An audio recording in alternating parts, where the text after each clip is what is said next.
exercise. So we could say Descartes was wrong. I think, therefore I am. Yes, he was of course he was searching for some kind of certainty, because he could see that many things that we take for real can be questioned. He already saw, because he came at the end of the Middle Ages, he already saw that many of the basic assumptions that people had never questioned certainly were simple beliefs. Nobody could really see that were real or not. So he said, what is it that I can be absolutely certain of? And he looked around and he said, well, even sense perceptions, I may not be seeing what is actually there. Maybe I'm distorting and of course that's very true. The world may not be how we perceive it, because how we perceive depends on our sensory organs. They reduce everything and maybe distort it.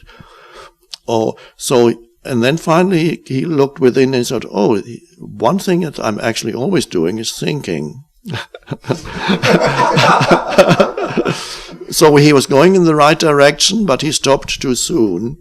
If he had gone a little bit further and deeper into himself, he would have seen that thinking requires the light of consciousness. Without that, there's no thinking. But consciousness itself is much vaster than any thinking. It's prior to thinking. But he stopped with thinking. If he had gone a little bit deeper into himself and then realized, I am conscious, therefore I am, that would have been more true. Although I would have verbalized it even differently. It was, I am consciousness rather than I am conscious. Because if you say I am conscious, you have two things. You have I and conscious.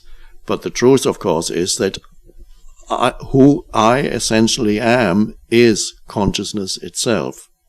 That's the essence of my identity. So people usually think their identity is their personal history, which is thought forms in the head. But what is it that gives life to these thought forms? The light of consciousness.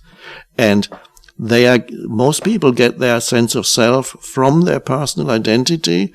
But if you really look deeply, what is it when you feel that you are yourself?